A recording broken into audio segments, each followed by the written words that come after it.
Hello students, welcome back to our YouTube channel Adhunik digital classes. पिछली class में हम लोगों ने देखा था कि धारावाही चालक अगर सीधा होता है तो उसके कारण उत्पन्न चुंबकीय क्षेत्र कैसे लिखा जाता है, अगर कोई वृत्ताकार लूप होता है तो उसके कारण उत्पन्न चुंबकीय क्षेत्र का व्यंजक कैसे लिखते हैं। साथ में हम लोगों ने उनके निगमन भी किए थे, कैसे डिराइव कर सकते हैं, प्रॉपर डेरिवेशन भी किया था। यहां देखना चाहे देख भी सकते हैं, हम लोगों ने यहां प्रॉपर डेरिवेशन किया था। लूप के अक्ष पर चुंबकीय क्षेत्र लिखना सीखा था, अगर n फेरे दिए गए हों तब लिखना सीखा था, डेरिवेशन कैसे किया जाएगा वो देखा था, चाप के लिए डेरिवेशन देखा था। यहां पर अगर कोई धारावाही चालक होता तो उसका डेरिवेशन किया जाएगा, ये कैसे सारी चीजों को डिस्कस किया था, यहां पर फार्मूले लिखे थे। आज का डिस्कशन हमारा होगा कि एम्पियर का नियम क्या है, एम्पियर नियम की सहायता से चुंबकीय क्षेत्र कैसे निकाला जाता है। तो जैसे हम लोगों ने गॉस की प्रमेय पढ़ी थी वैसे है ये, वैसे सेम वैसा ही है कि वहां पर होता था किसी बंद क्षेत्रफल के से गुजरने वाला फ्लक्स, वैसा कुछ यहां पर भी फीलिंग आती है। इनका स्टेटमेंट पढ़ देते हैं एक बार। ये कहते हैं कि निर्वात या वायु में अगर स्थित है किसी बंद पथ के अनुदिश चुंबकीय क्षेत्र B का जो रेखीय समाकलन लिखा जाता है, उस पथ से गुजरने वाली कुल स्थायी धारा ऐसा नहीं परिवर्ती हो रही हो, स्थायी धारा के मान का म्यू नॉट गुना लिखा जाता है। मतलब क्या है, अगर मान लेते हैं कि हमारा ये बंद पथ है तो बंद पथ के लिए हम इसका इस्तेमाल करते थे, याद होगा हम लोगों ने जब गॉस की प्रमेय पढ़ी थी तब से इसका इस्तेमाल करते हैं। तो ये लिखा जाएगा, अगर लिखें तो close integral of B vector dot dl, रेखीय का मतलब डीएल होगा, तो B vector dot dl is equal to क्या लिखा जाएगा, तो इनके अकॉर्डिंग इसे म्यू नॉट आई लिखा जाएगा। ये है एम्पियर का नियम। और वहां क्या लिखते थे, वहां लिखा जाता था E dot d A is equal to Q upon epsilon naught लिखा जाता था। अब यह है रेखीय समाकलन, वहां पर क्षेत्रीय समाकलन किया जाता था वैद्युत क्षेत्र का, यहां चुंबकीय क्षेत्र का हम रेखीय समाकलन करेंगे। इसका प्रूफ देख लेते हैं। यहां पर देखो इसका प्रूफ, तो प्रूफ वो कहते हैं शायद उपपत्ति हाँ उपपत्ति लिख लो। कैसे की जाएगी उत्पत्ति, तो जो चीज हम जानते हैं उससे कर सकते हैं। कैसे, हम लोग जानते हैं कि अगर कोई अनंत लंबाई का धारावाही चालक होता है, अनंत लंबाई का अगर कोई धारावाही चालक होता है, ऐसा ये अनंत लंबाई का है, बनाया नहीं गया वो अलग बात है, अनंत लंबाई का है, दोनों तरफ अनंत अनंत है, इधर भी अनंत है, इधर भी अनंत है, ठीक है। अनंत लंबाई का ये धारावाही चालक है। तो अगर अनंत लंबाई का धारावाही चालक होगा तो इसमें धारा भी बह रही होगी, ऑफ कोर्स बहेगी धारा। तो धारा कितनी बह रही, मान लेते हैं इसके अंदर जो धारा है वो I है, इसके अंदर धारा का मान कितना है, I दिया गया है, और हमें सिद्ध करना है इसे कि क्या है ये और इसे कैसे समझ सकते हैं। तो एक काम करते हैं, इसमें धारा I बह रही है, मान लेते हैं इस बिंदु P के ऊपर हमें चुंबकीय क्षेत्र लिखना है, तो ये चुंबकीय क्षेत्र बताते हैं, तो मान लेते हैं ये बिंदु P दिया गया है। अब क्या करना है, जैसे वहां पर गॉसियन पृष्ठ खींचते थे, यहां पर एम्पीरियन लूप बनाना पड़ेगा। एम्पीरियन लूप कैसे बनाते हैं, इस बिंदु P से जाने वाला एक लूप बनाओ जहां पर B समान हो, वहां E समान देखते थे, यहां B समान देखो। तो अगर एक लूप बनाया जाएगा तो कुछ ऐसा होगा, देखो ये ऐसा कोई लूप बनेगा, और इस बिंदु P को कवर करता हुआ अगर हम कोई लूप खींच रहे हैं तो इसे कहते हैं एम्पीरियन लूप। एम्पीरियन लूप कहा जाता है इसे, एम्पीरियन लूप। वहां पर गॉसियन पृष्ठ कहते थे, ये लूप बन गया। तो इससे गुजरने वाली धारा तो जो I दिख रही होगी स्थायी धारा है, तो इसे हम प्रूफ कैसे कर सकते हैं वो हमारा डिस्कशन है। तो प्रूफ कर लेते हैं। तो मान लेते हैं कि ये बिंदु कहां पर है, तो मान लेते हैं ये R दूरी पर है। तो ये मुझे बताओ जो P बिंदु होगा वहां पर क्या लिखा जाता क्षेत्र, देखा था हम लोगों ने पिछली क्लास में, और नहीं देखा था तो यहां से देख लो। ये देखो, ये है अनंत लंबाई का, क्या लिखते थे, mu naught I upon 2 pi R या D लिख दो। यहां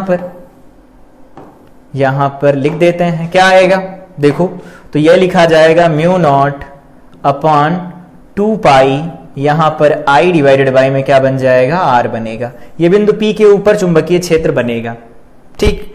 अगर ये बिंदु P के ऊपर चुंबकीय क्षेत्र है तो अब ये समझो आगे हमें ये निकालना है, तो निकाल लेते हैं। Close integral of B vector dot dl vector बनेगा। तो हम जानते हैं डॉट कैसे खुलता है, बनेगा बी डीएल, और यहां डी इन दोनों के बीच का कोण तो कॉस थीटा लिख देते हैं। एक बात बताओ जरा से, ये बी डीएल, डीएल किधर की तरफ आएगा, तो हम जानते हैं बी डीएल की तरफ, डीएल जो होता है चुंबकीय क्षेत्र की दिशा में लिया जाता है। तो इधर तो चुंबकीय क्षेत्र अंदर की तरफ, इधर चुंबकीय क्षेत्र कहां होगा, बाहर की तरफ। तो अगर यहां पर छोटा सा एक एलिमेंट लिया जाए ऐसा, ये है डीएल मान लेते हैं, ये डीएल है, तो अगर ये डीएल होगा तो क्या इसी दिशा में चुंबकीय क्षेत्र बी नहीं होगा? बिल्कुल होगा।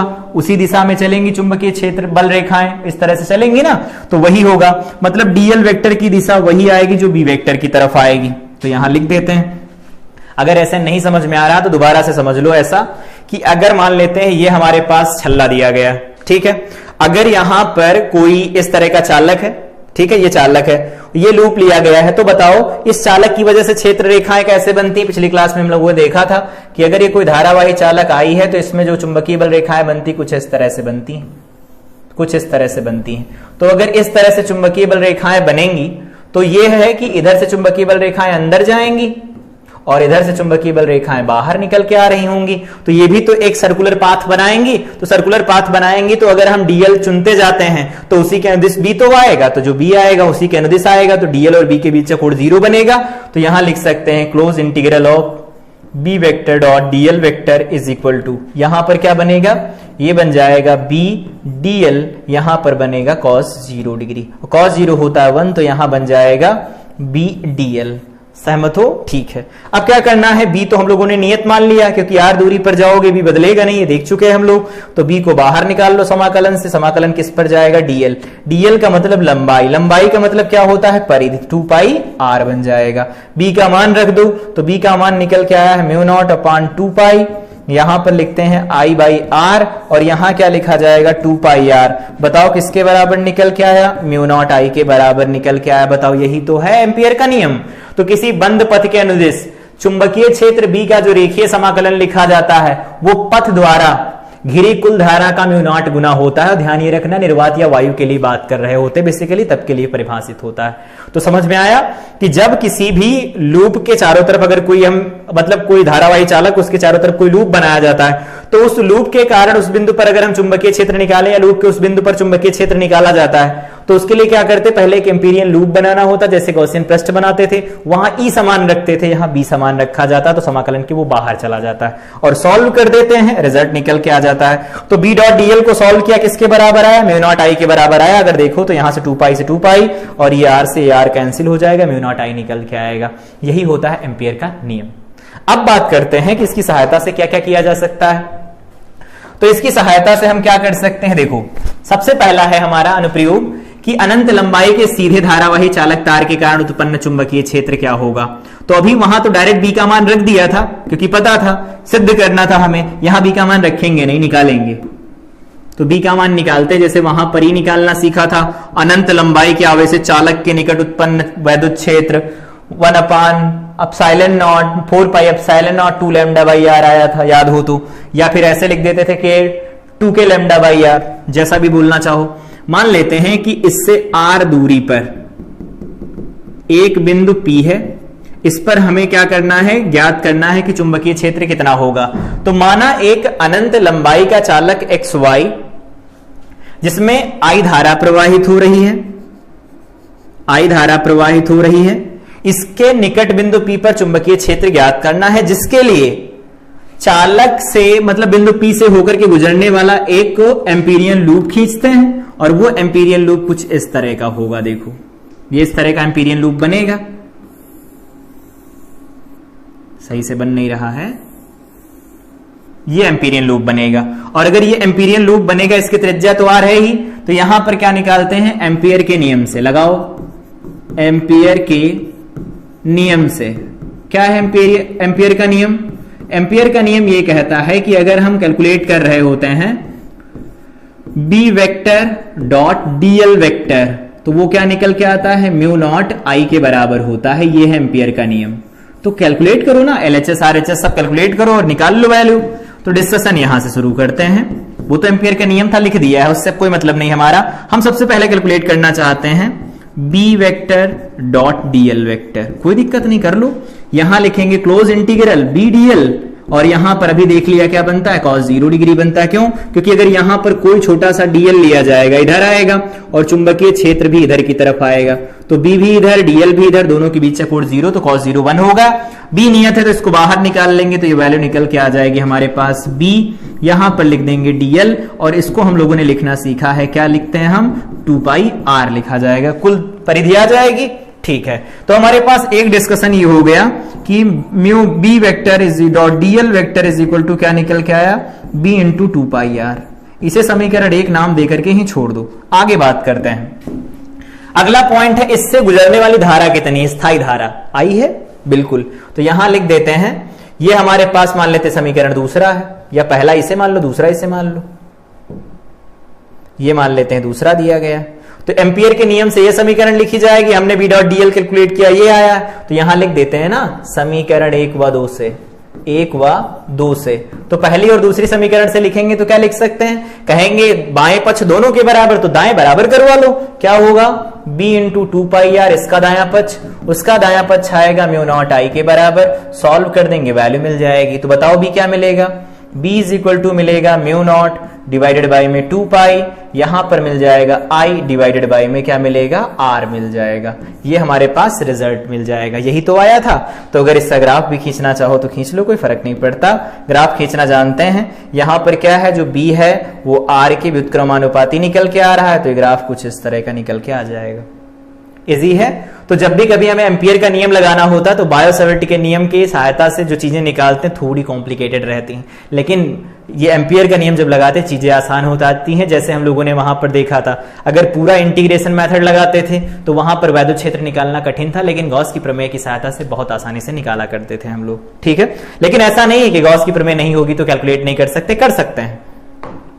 अगला है बेलनाकार धारावाही चालक के कारण उत्पन्न चुंबकीय क्षेत्र कितना होगा। देखो एक बात यहां पर याद रखना, इसका पूरा डेरिवेशन नहीं है सिलेबस में, लेकिन फार्मूला है। तो फार्मूला क्या है वो समझा देते हैं। देखो इधर कि फार्मूला क्या आएगा, कि बाय द वे अगर कोई क्वेश्चन बन जाता है फार्मूले बेस्ड तो वो हमें पता होने चाहिए। संबंध ही निकल के आ जाए वो विकल्पीय में किस पर निर्भर करेगा। तो यहां से देख लो, इसका पूरा डिटेल ही बना देते हैं। डिटेल क्या है, अगर हमारे पास ये दूरी दे रखी है r है और ये हमारे पास कोई बेलनाकार चालक दिया गया है, ये बेलनाकार चालक है, ठीक है। इसमें धारा प्रवाह हो रहा है I, तो I धारा नीचे से ऊपर की तरफ जा रही है, ऐसा हम एज्यूम कर लेते हैं। ये धारा नीचे से ऊपर की तरफ जा रही I, ठीक है। और इसकी त्रिज्या दे रखी है हमें, वो कैपिटल R है, कैपिटल R दे रखी है। बाकी सारा कुछ यहां पर बना ही है। तो सबसे पहला डिस्कशन हमारा ये है कि अगर हम बात करते हैं इसके केंद्र से आगे की तरफ बढ़ते हैं सतह की तरफ, तो इनका चुंबकीय क्षेत्र जो होता है वो बढ़ता है। इसका जो चुंबकीय क्षेत्र होता है वो बढ़ता है लीनियरली, रेखीय रूप में आगे की तरफ बढ़ता है, और सतह पर जाकर के अधिकतम होता है, उसके बाद फिर घटने लगता है। तो कुछ इस तरह से घटने लगता है। मतलब यहां पर जो b होता है वो समानुपाती होता है r के। अगर कोई दूरी r है तो उस r के समानुपाती होगा, और r के समानुपाती होगा तो कुछ ऐसा बढ़ेगा। यहां पर जो b होता है वो नियत रहता है, यहां पर जो b होता है वो r के व्युत्क्रमानुपाती होता है। तो समझ लेते हैं क्या क्या होगा। तो अगर कोई अंदर लिखा जाए b, या लिखो a पॉइंट की जो r है वो लेस देन r होता है, तो जो b लिखा जाता है उसे लिखते हैं mu naught upon 4 pi i divided by में यहां लिखा जाता है r square 2 pi i divided by में क्या लिख सकते हैं, r स्क्वायर इंटू में स्मॉल r लिखा जाता है। और अगर बात करते हैं b पॉइंट r किसके बराबर हो जाए, कैपिटल R के, तो यहां पर b इज इक्वल टू लिखा जाएगा म्यू नॉट अपॉन 2 पाई, और यहां क्या लिखा जाएगा, i डिवाइडेड बाई में कैपिटल R लिखा जाएगा, ठीक है। और तीसरा पॉइंट ये है c पॉइंट, कि अगर हमारे पास r greater than capital R हो जाए तो b is equal to mu naught upon 2 pi, यहां पर लिखा जाता है I बाई R। देखो व्युत्क्रमानुपाती आया, तो ये व्युत्क्रमानुपाती होता है, घटता है, मैक्सिमम वैल्यू होती है। और जब केंद्र से सतह की तरफ बढ़ते हैं तो वो ये लीनियरली बढ़ता है, रैखिक रूप से बढ़ता है। फार्मूला याद रहेगा, फार्मूला याद रखना। बाकी का डिस्कशन नहीं है हमारे सिलेबस का पार्ट, तो डेराइव नहीं कर रहे हैं इसे, लेकिन ऐसा नहीं डेराइव कर सकते हो, ठीक है। तो चाहो तो कर लो, अदरवाइज ऐसे एज इट इज याद रखो कि अंदर रहेंगे तो यहां पर b समानुपाती होता है r के, सतह पर जाएंगे mu naught i upon 2 pi r लिखा जाएगा, यहां जाएंगे तो mu naught upon 2 pi i by r लिखा जाएगा। बिल्कुल ये एक सिंगल मतलब पतले वायर की तरह बिहेव करेगा, तो यही रिजल्ट आता था। ये आएगा सतह के लिए, ये आएगा अंदर के लिए, ठीक। अगला पॉइंट है हमारा एम्पियर के नियम के अनुप्रयोग के लिए। फार्मूला आई थिंक ये समझ में आए होंगे कैसे लिखे जा रहे हैं। जिनका डेरिवेशन करना उनका डेरिवेशन हम लोग करेंगे, जिनका नहीं करना उनका डेरिवेशन हम नहीं करेंगे। ठीक है, यहां पर ये एम्पियर का नियम हो गया। अगला डिस्कशन है हमारा धारावाही सीधी प्रणालिका द्वारा उत्पन्न चुंबकीय क्षेत्र। तो अगर धारावाही सीधी प्रणालिका की बात करें तो प्रणालिका का मतलब ये होता है, कुछ पॉइंट लिख देते हैं इसके बारे में कि प्रणालिका क्या होती है। कार्डबोर्ड या चीनी मिट्टी के ऊपर, कार्डबोर्ड या चीनी मिट्टी पर कॉपर के अनेक विद्युत रोधी फेरे लपेटकर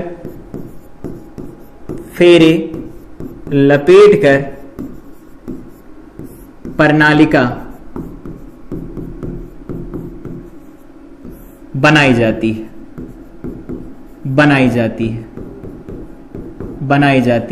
प्रणालिका का सीधा मतलब क्या होता है?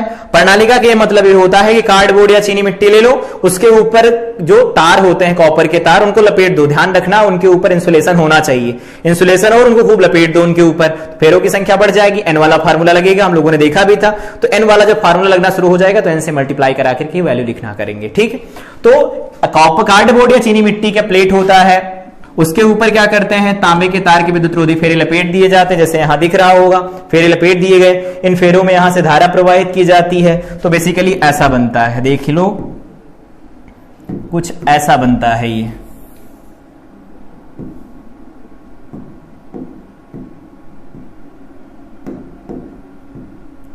ऐसा बनता है, मान लेते हैं कि यहां से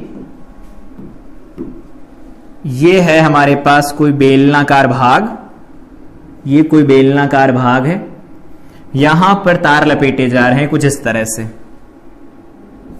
ऐसा है। ठीक है, यहां से तार लपेटे जा रहे हैं इस तरह से, ये तार लपेट दिया गया, अगला तार लपेट दिया गया, अगला तार लपेट दिया गया, अगला तार लपेट दिया गया, लपेटते जाओ और उसके बाद बाहर निकाल लो, और उसके बाद में इसे कनेक्ट कर दो बैटरी की सप्लाई के साथ। की लगाना चाहो लगा दो, की लगाना हो की लगा दो, बैटरी के साथ कनेक्ट कर दो। जहां से धारा प्रवेश करेगी वहां कौन सा सिरा बनेगा, क्योंकि हम लोग जानते हैं, आगे देखेंगे भी कि धारावाही चालक जो होता है, अगर कोई लूप होता है तो वो चुंबक की भांति व्यवहार करता है। इसका प्रॉपर डिस्कशन किया जाएगा, लेकिन अभी चुंबकीय क्षेत्र निकालना देख रहे हैं कितना होगा। तो ध्यान ये रखो, मान लेते धारा इसमें इधर से इधर की तरफ जा रही, मान ले क्या धारा की दिशा यही है, ये दिशा है धारा की। तो जिधर से धारा प्रवाहित होती उधर कौन सा सिरा बनेगा ये बताना है, ये ऐसा होगा।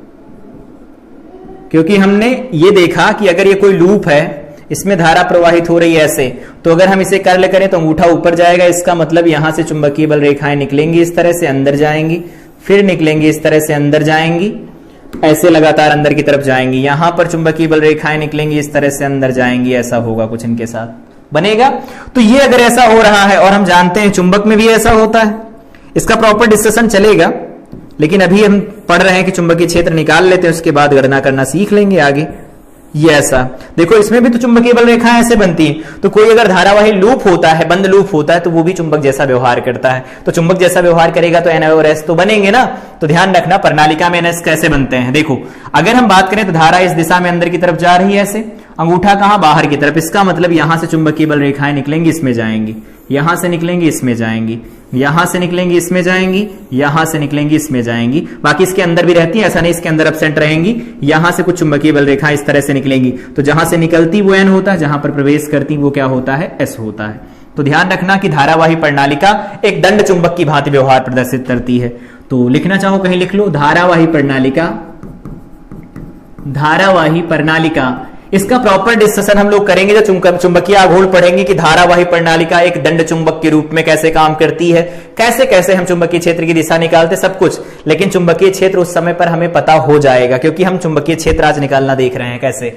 तो धारावाही प्रणालिका किसके तुल्य होती है, एक दंड चुंबक के तुल्य होती है, दंड चुंबक जैसा व्यवहार करती है। ठीक है, इसीलिए हम इसे कहते हैं वैद्युत चुंबक।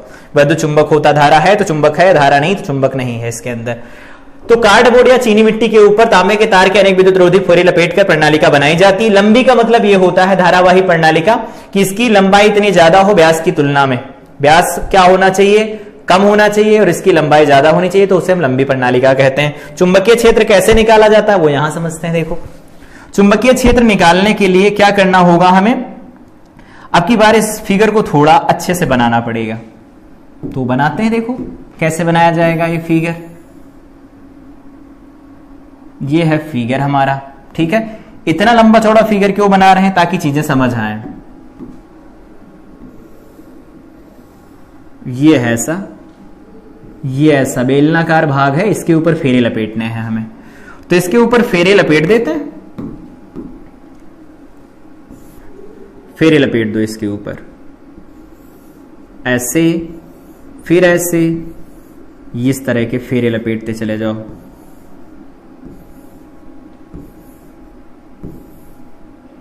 फेरे लपेटते चले जाओ और निकाल लो बाहर, ठीक है। इसमें धारा बह रही है ऐसा हम मान लेते हैं, बैटरी नहीं जोड़ेंगे क्योंकि जगह कम पड़ जाएगी। इसमें धारा प्रवाह हो रहा है आई। क्या लिख रहा है, ये धारा प्रवाह हो रहा है आई, ठीक है। और इधर से धारा वापस भी आ रही है,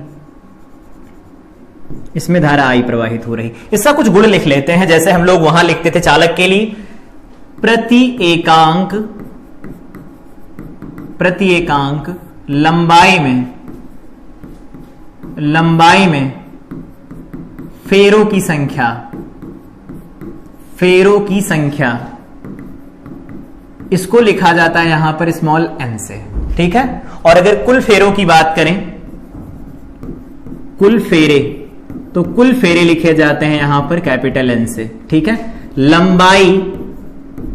लंबाई अगर लिखी जाए L, तो बताओ क्या लिखा जा सकता है कैपिटल N को, स्मॉल n इंटू L लिखा जा सकता है या नहीं जा सकता है, लिख सकते हैं। यहां से दिख रहा होगा कि अगर प्रति एकांक लंबाई में n फेरे, L लंबाई में NL फेरे हो जाएंगे, कुल फेरे हो गए, कुल फेरे n के बराबर हो गए, ठीक।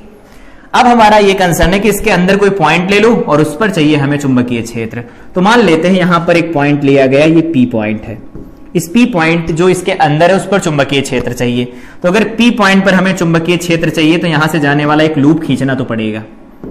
तो जाने वाला लूप कैसे खींचेंगे, तो जाने वाला लूप खींचने के लिए हम प्रयोग करेंगे ऐसा कुछ, ये कुछ ऐसा, इससे जाने वाला एक लूप खींच दिया, ठीक है। अब इस लूप को नाम दे दूं, मान लेते हैं ये A है, ये B है, ये C दिया गया है और ये D दिया गया है। इस बिंदु P पर हमें चुंबकीय क्षेत्र चाहिए था, उससे जाने वाला एक लूप खींच दिया। अब ये लूप अगर हमने खींच दिया है तो क्या होगा, इसमें B डॉट dl निकालना पड़ेगा, एम्पियर का नियम तो लगाना है ना, तो लगाओ B डॉट dl।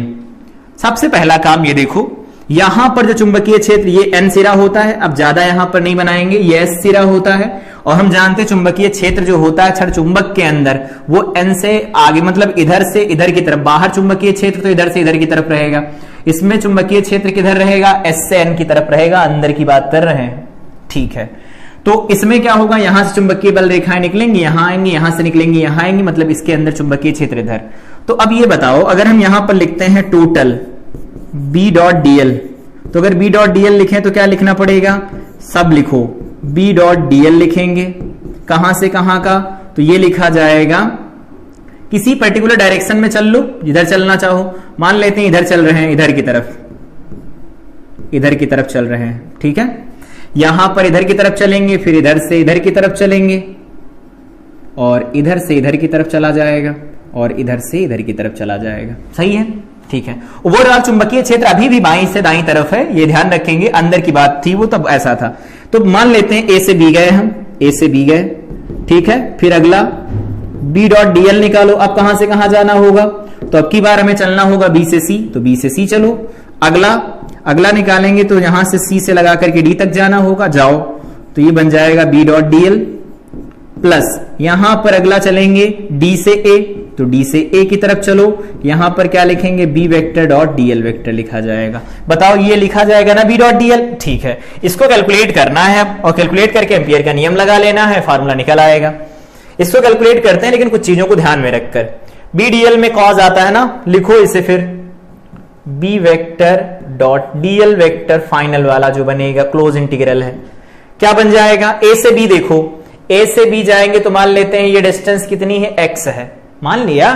तो अगर ये डिस्टेंस एक्स है तो यहां पर लिखेंगे ए टू बी, यहां पर लिखा जाएगा बी डीएल, यहां पर लिख सकते हैं cos 0 डिग्री। क्यों cos 0 क्यों लिखेंगे? क्योंकि चुंबकीय क्षेत्र बाएं से दाईं तरफ है, हम जा भी बाएं से दाईं तरफ रहे हैं, तो डीएल भी उसी दिशा में, चुंबकीय क्षेत्र उसी दिशा में, दोनों के बीच का कोण कितना बनेगा? 0 डिग्री बनेगा। ठीक है, प्लस अगला लिखवाओ, इसको लिखवाएंगे बी से सी, तो यहां पर लिखेंगे क्लोज इंटीग्रल, ये बन जाएगा बी से सी, यहां पर बनेगा बी डीएल। और ध्यान से देखो चुंबकीय क्षेत्र बाईं से दाईं तरफ है ना, और यहां हम जा रहे हैं ऊपर की तरफ, तो 90 का कोण बनेगा, तो यहां लिख देंगे cos 90 डिग्री। प्लस और कहां सी से लगा करके डी तक जाओ तो बी डीएल, यहां पर क्या बन जाएगा? cos, क्या लिखेंगे? तो यहां पर बाहर दिशा है, बाहर चुंबकीय क्षेत्र कहां है? बाहर की तरफ, मतलब अलग तरफ है। तो ये भुजा मान लेते बहुत दूर है, अभी के लिए लिखना चाहो तो लिख दो, कॉज लिखना हो तो कॉज लिखेंगे कितना? वैसे तो चुंबकीय क्षेत्र इसके अंदर रहता, बाहर चुंबकीय क्षेत्र जो रहेगा वो भी इधर की तरफ रहेगा, लिखना चाहो तो लिख लो, cos 0 बनता है। लेकिन यहां पर फाइनली जब लिखोगे ये वाला तो बी और ये बन जाएगा डीएल, और यहां पर क्या लिख सकते हैं? cos 90 डिग्री लिखा जाएगा। कौन सा है ये? तो ये डी से ए वाला है, देख लो। डीएल आएगा नीचे की तरफ, चुंबकीय क्षेत्र है राइट साइड में, तो यहां पर ये 0, तो देखो ये कैंसिल होके 0 हो गया, ये कैंसिल होके 0 हो गया, इसको 0 हम करवा देंगे। कैसे इसको 0 करवाएंगे कि मान लेंगे सी डी भुजा प्रणालिका से दूर है, प्रणालिका से दूर है, जिसके लिए बी 0 करवा देंगे। अब थीटा 0 नहीं करवा पा रहा तो बी 0 करवा देगा, मतलब सीडी भुजा इस प्रणालिका से काफी दूर है, वहां चुंबकीय क्षेत्र नहीं है, और बी की वैल्यू 0 होगी। उस केस में ये टर्म 0, ये 0, ये 0, मतलब बी डॉट डीएल ए से बी का बन गया। अब अगर ए से बी का बन गया तो यहां से आओ इसको कैलकुलेट कर लेते हैं। तो close integral B dot dl is equal to लिखा जाएगा बराबर, यहां पर बी डीएल लिखा जाएगा। तो बी तो बढ़िया, इसे बाहर निकालो, बी को बाहर निकाल लो, नियत है। यहां पर क्या लिखा जाएगा? डीएल। तो बी ठीक है, डीएल का मतलब ए से लगा करके बी तक की दूरी वो कितनी है? एक्स है। तो हमारे पास ये समीकरण 1 हो गई। एम्पियर का नियम क्या कहता है? एम्पियर का नियम कहता है ये किसके बराबर होगा? तो लिख देते हैं एम्पियर के नियम से। एम्पियर्स लॉ क्या है? एम्पियर्स लॉ कहता है कि यहां से अगर हम निकालते हैं close integral of B dot dl vector, तो वो निकल के आता है म्यू नॉट एन आई, मतलब म्यू नॉट आई कुल धारा। तो कुल धारा कितनी होगी? तो हम जानते हैं एक फेरे में धारा आई प्रवाहित हो रही है, तो इसमें भी आई, इसमें भी आई, सब में आई होगा। तो क्या करो, एक फेरे में धारा आई है, ऐसे देखो, कुल फेरों की संख्या से मल्टीप्लाई करा दो। तो फेरों की संख्या कुल कैसे निकाली जाती है? n इंटू एल से, तो n इंटू एक्स से निकाल लो। ये दोनों एक जैसे दिख रहे हैं, तो यहां हो जाएगा n इंटू में x से निकाल लो। प्रति एकांक लंबाई में फेरों की संख्या n है, x लंबाई में कितनी? nx, और प्रत्येक फेरे में धारा कितनी? ये, तो ये कुल स्थायी धारा नहीं हो जाएगी? समीकरण नंबर 2 मान लो। दोनों को बराबर कर दो, सॉल्व कर दो, रिजल्ट मिल जाएगा। तो यहां से रिजल्ट क्या मिलेगा? नहीं है, इधर लिख दो। इधर लिखेंगे तो क्या मिलेगा? यहां लिख सकते हैं B vector dot dl vector, ये हम लोगों ने कैलकुलेट किया, ये निकल के आया है बी इंटू में एक्स लिखा जाएगा, समीकरण 1 हो गई। और एम्पियर के नियम से लिखा तो B vector dot dl vector ये लिखा जाता है म्यू नॉट आई, आई मतलब N into x into I लिखा जाएगा। बराबर करवा दो 1 व 2 से। 1 व 2 से लिखेंगे तो क्या लिखेंगे? बी एक्स वहां है, यहां है म्यू नॉट एन एक्स आई, काट दो इसे, तो यहां से बी क्या निकल के आएगा? म्यू नॉट एन आई। और अगर हम इस तरह से नहीं लिखना चाहते, लंबाई दी गई हो, तो म्यू नॉट यहां पर n ना लिख करके कैपिटल N लिख सकते हैं, ऐसे लिखना, रहने दो, अच्छा लग रहा है। कैपिटल N लिखेंगे तो वहां पर कैपिटल N बाई L लिखना होगा, तब के लिए है। और अगर परिमित लंबाई की हो तो क्या होगा? परिमित लंबाई की हो तो कुछ ऐसा बनेगा, देखो यहां अगर कोई परिमित लंबाई की प्रणालिका होगी और इसके अक्ष पर कोई बिंदु लिया जाए, ये है कोई इसके अक्ष पर कोई बिंदु, मान लो कोई बिंदु दिया गया है, यहां पर कोई बिंदु है, सही है, और यहां से ये कोण बन रहा है कुछ, और यहां से कोण बन रहा है, तो ये कोण बन रहा है φ1 और ये जो कोण बन रहा है ये कितना है φ2 है, ठीक है। और इसकी लंबाई दे रखी है l, ऐसा b एट पॉइंट P जो लिखा जाएगा वो क्या लिखा जाएगा, यहां पर पॉइंट P है, इसे लिखेंगे म्यू नॉट ni/2, यहां पर लिखते हैं हम cos φ1 माइनस cos φ2 लिखा जाता है, ये हमारे पास रिजल्ट बनेगा। तो तब अगर हम प्रणालिका परिमित लंबाई की होती तो ये सूत्र लगाएंगे, और अगर b किनारों पर कोई पूछे क्या बनेगा, तो वो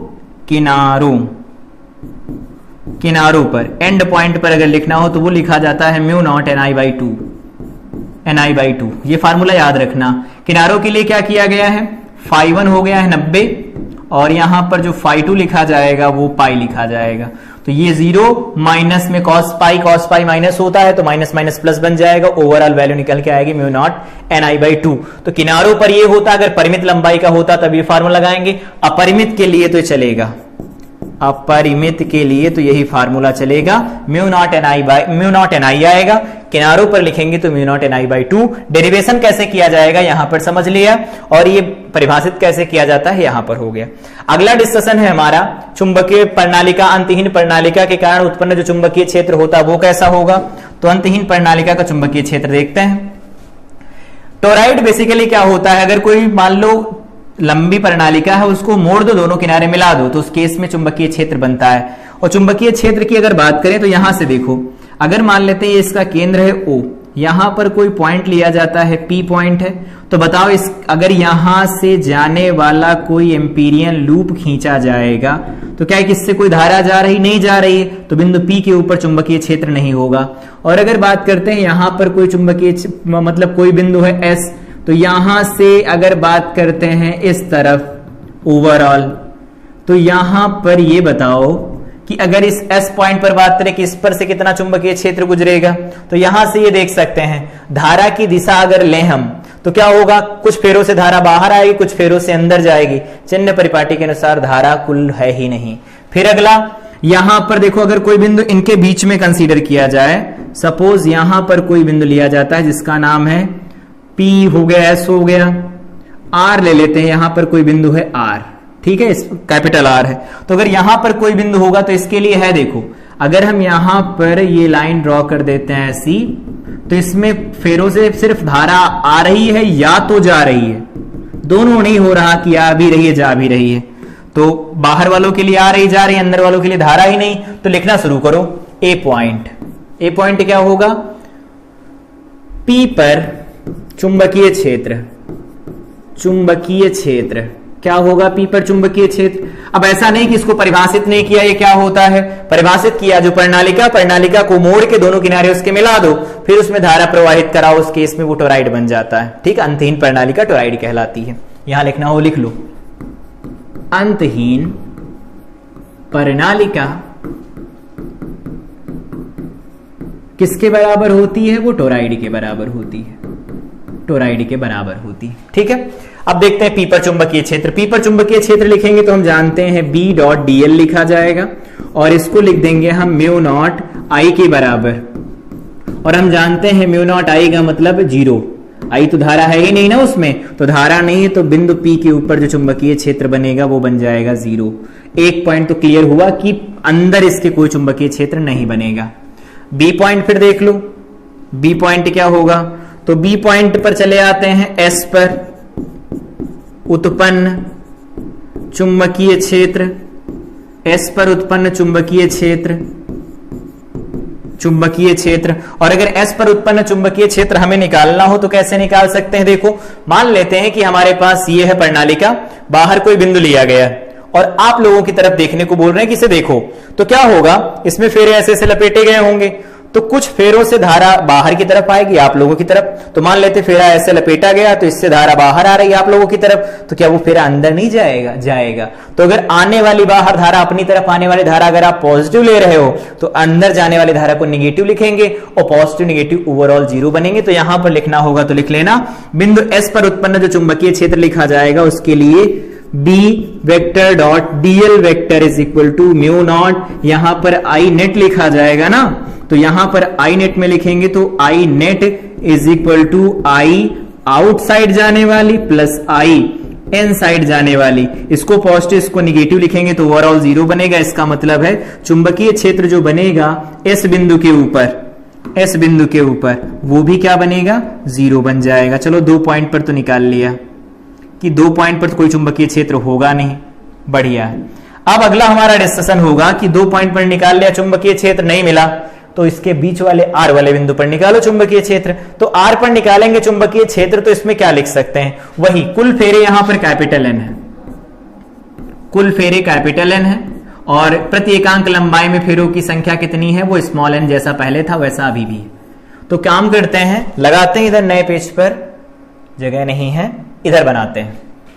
यहां पर क्या करेंगे, हम मान लेते हैं प्रणालिका हमारे पास कुछ इस तरह से बनी हुई है, ऐसे प्रणालिका बनी हुई है, यहां से कुछ इस तरह से इसमें फेरे हैं, धारा प्रवाह हो रहा है, ये धारा प्रवाह हो रहा है इनके अंदर, ठीक है, रफली बना लिया है, देखना होगा वहां से देख लेना। ऐसा इसमें धारा इधर जा रही है, इधर से आई धारा बाहर आ रही, इसके अंदर हम लोगों ने एक पॉइंट लिया है जिसका नाम आर है, तो ये वाला हमारा लूप बनेगा जिसे हम एम्पीरियल लूप कहते हैं, क्योंकि इसी के बीच में तो निकालना है ना हमें। तो यहां पर आओ, ये पी पॉइंट है और इसकी यहां से जो दूरी है वो आर है, सेंटर से दूरी आर है। तो चलो बताओ close integral B dot dl क्या बन जाएगा, तो हम जानते हैं बी डॉट डीएल क्या होगा, इसके अंदर जो डीएल चलेगा कुछ इस दिशा में, ऐसा देखो यहां पर भी इधर की तरफ, यहां पर भी इधर की तरफ, ये देखो बी की डायरेक्शन इसके अंदर ऐसी ही तो होगी, ऐसी होगी बी की डायरेक्शन, ये ऐसे चलेगा बी, ये है डायरेक्शन ऑफ बी, तो डीएल लिया जाएगा और बी लिया जाएगा, तो उन दोनों के बीच से कोण कितना हमेशा 0 बनेगा। तो बी डॉट डीएल को क्या लिख दो, बी इंटू में 2 पाई आर लिख सकते हैं, बिल्कुल समीकरण 1 मान लो। बी इंटू में क्या लिखेंगे डीएल, डीएल हो जाएगा 2 पाई आर, बी बाहर चला जाए तो 2 पाई आर बन गया इंटू बी। अगला है इसमें कुल जो फेरे हैं उनमें देख लो धारा कितनी है, तो हम जानते हैं कुल फेरे कितने दिए गए हैं एन, ठीक है, और एक फेरे में धारा आई तो एन आई निकल के आएगा। तो यहां से अगर हम लिख देते हैं close integral of B dot dl, वो किसके बराबर होता है, mu naught N into I के बराबर, कुल फेरों की संख्या कैपिटल एन दे रखी है, तो क्या हम यहां से लिख नहीं सकते बी इंटू में 2 पाई आर, वो बराबर हो जाएगा म्यू नॉट, यहां पर एन आई के बराबर हो जाएगा, और इसको सॉल्व कर दो, देखो तो क्या मिलेगा, B is equal to mu naught, यहां लिख दो एन डिवाइडेड बाई में 2 पाई आर इंटू में आई, और ये क्या लिखा गया है, स्मॉल एन ही तो है, कुल फेरे बटा लंबाई, प्रति एकांक लंबाई में फेरों की संख्या, तो यहां से भी फार्मूला वही निकल के आएगा म्यू नॉट एन आई। याद रखना दोनों का फार्मूला सेम आता है, लेकिन दोनों के लिए कैपिटल एन की वैल्यू अलग अलग निकल के आती है।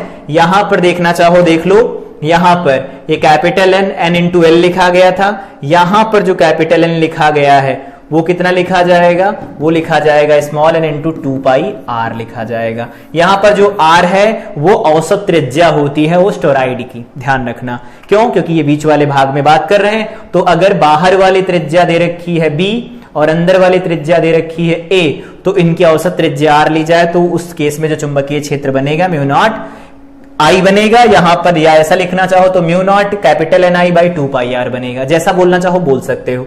तो ये हमारे पास रिजल्ट हो जाएगा टोराइड का चुंबकीय क्षेत्र।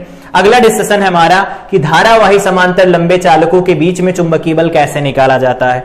तो चुंबकीय बल निकालने के लिए फार्मूला लिखो, कोई खुद की वजह से तो बल का अनुभव करता नहीं, ये बात हम लोग जानते हैं, जब विद्युत स्थिर विद्युतिकी पढ़ रहे थे तभी से जानते हैं।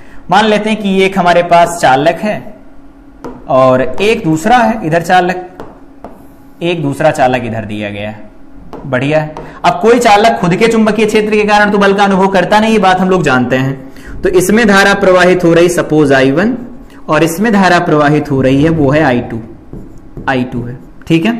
अब हमें ये बताओ इसकी वजह से चुंबकीय क्षेत्र उत्पन्न होगा, बिल्कुल, क्योंकि हम जानते हैं ये समांतर लंबे, लंबे का मतलब अनंत लंबाई के हैं, तो इसकी वजह से अगर इनके बीच की दूरी r ले ली जाए, अगर इनके बीच की दूरी r हो, तो यहां पर जो चुंबकीय क्षेत्र उत्पन्न होगा, इसकी वजह से जो चुंबकीय क्षेत्र उत्पन्न होगा ये ऐसा बनेगा, ऐसा बनेगा, ऐसा बनेगा, कुछ ऐसा बनेगा, फिर ऐसा बनेगा, ऐसा ऐसा चुंबकीय क्षेत्र बनेगा इसका। तो इस तरह का चुंबकीय क्षेत्र बनेगा तो इसके ऊपर बल लगेगा ना, तो यहां पर ये AB मान लेते हैं, AB है और ये CD है, ऐसा।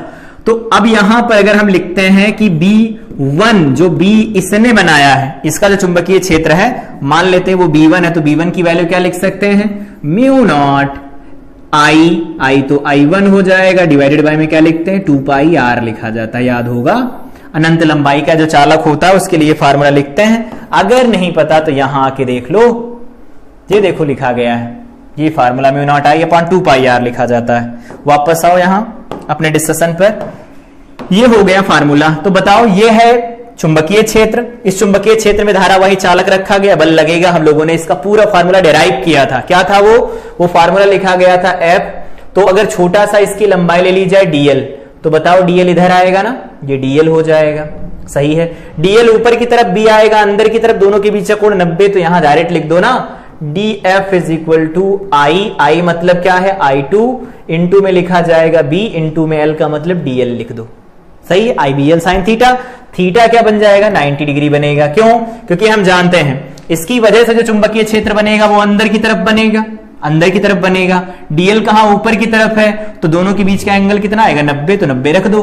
अब यहां से निकाल लेते हैं, DF बटा DL बराबर क्या लिखेंगे, I2 इंटू में BB की वैल्यू रख दो, ये mu naught I1 divided by में 2 पाई आर, और यहां पर लिखा जाएगा DL, ये हमारे पास रिजल्ट आ जाएगा। तो अगर हम यहां से DF लिखें और DL लिख देते हैं तो ये वैल्यू मिल जाएगी। एक काम करो, इससे पहला थोड़ा सही से लिख दो, क्या लिखेंगे म्यू नॉट अपॉन 2 पाई, यहां लिखेंगे I1 I2 डिवाइडेड बाई में R लिखा जाएगा। ये होता है DF by DL। DF by DL का मतलब प्रति एकांक लंबाई पर बल, प्रति एकांक लंबाई पर बल, लंबाई पर बल मतलब चालक की प्रति एकांक लंबाई पर बल कितना लगेगा दूसरे चालक की वजह से, वो ये फार्मूला बन जाएगा, ठीक है। और अगर चालक की लंबाई दी गई हो तो हम तो पूरा लिख सकते हैं। क्या? अगर इसकी लंबाई निश्चित कर दी जाए इधर वाले की, तो क्या होगा, यहां पर लिख देंगे F डिवाइडेड बाई में L इज इक्वल टू लिखा जाएगा म्यू नॉट अपॉन 2 पाई, यहां पर लिख दिया करेंगे I1 I2 डिवाइडेड बाई में क्या लिखेंगे R। ये हमारे पास रिजल्ट बन जाया करेगा। तो जब भी कभी हमें परिमित लंबाई दे रखी हो दूसरे वाले की, तो पहला वाला उस पर कितना बल लगाएगा, ऐसा कुछ होगा, ठीक। ये हमारे पास फार्मूला आया है। तो अगर दो धारावाही समांतर चालक रखे जाते हैं, उनमें धारा एक ही दिशा में प्रवाहित होगी, तो उन पर बल किधर लगेगा जरा देख लो।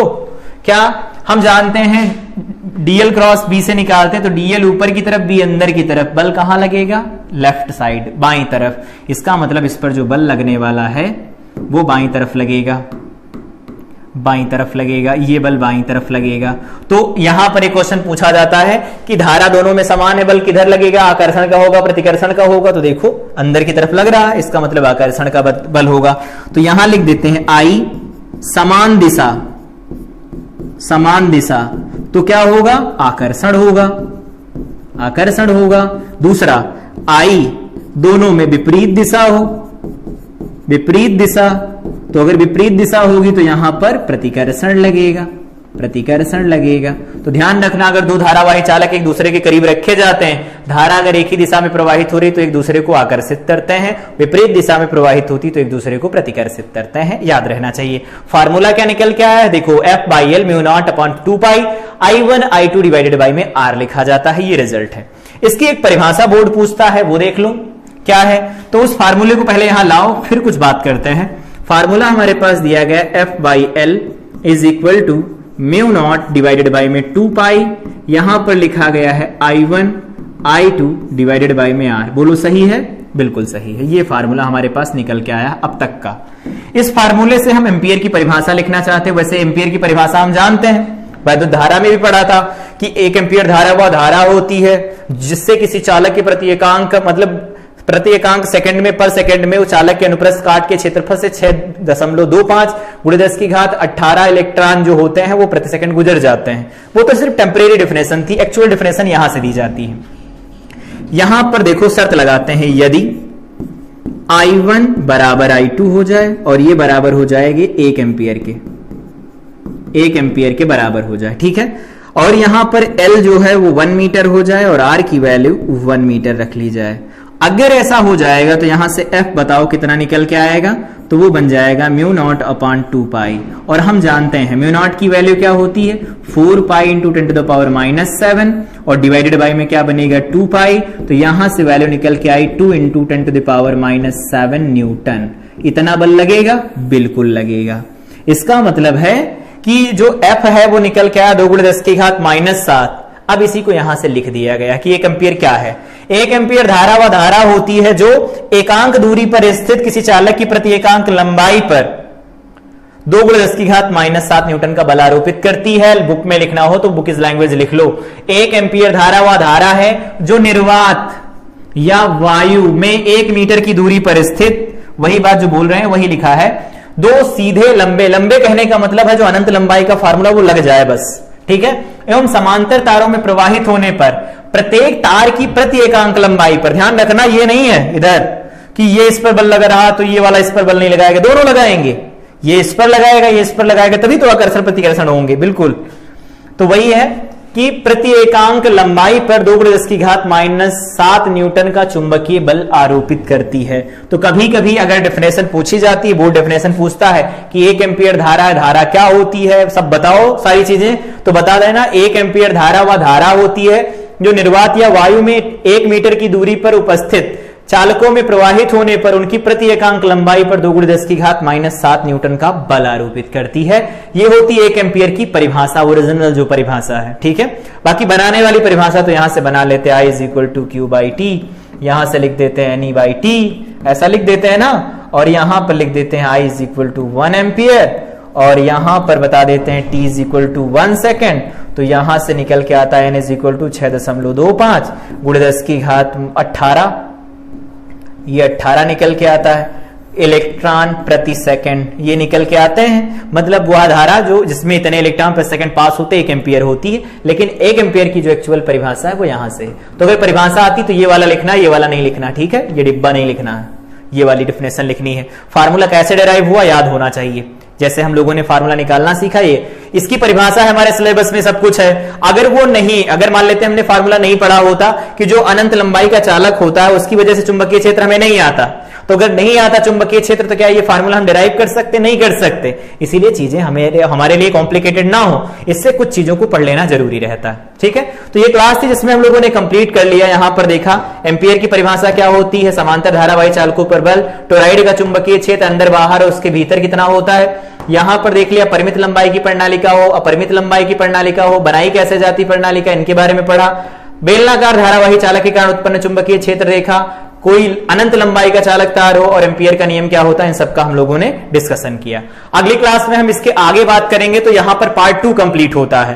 पार्ट फर्स्ट हम लोगों ने कंप्लीट कर लिया है, पार्ट 2 शुरू हुआ था जब हम लोगों ने ऑरस्टेड एक्सपेरिमेंट शुरू किया था, प्रयोग कि चुंबकीय क्षेत्र बनना कैसे, बायो-सावर्ट लॉ कैसे आया, वहां से यहां पर सेकंड वाला पोर्शन कंप्लीट हो जाता है। अगले पोर्शन वाला जब अगला पार्ट स्टार्ट होगा तो उसमें इस विद्युत धारा के चुंबकीय प्रभाव को खत्म किया जाएगा। तो इसमें 2 जो पार्ट कंप्लीट हो गए हैं उनको तब तक के लिए रिवाइज करें, उनके अगर क्वेश्चन सॉल्व हो रहे हैं तो सॉल्व कीजिए। उसके बाद में जब इसका लास्ट पार्ट आएगा उसके बाद इनका सारे डिस्कशन किए जाएंगे, इनके आंकिक प्रश्नों का कि कैसे कैसे आंकिक प्रश्न पूछे जाते हैं। तो तब तक के लिए इन क्लास को रिवाइज करें। मिलते हैं अगली क्लास में। Till then I wish you all the best.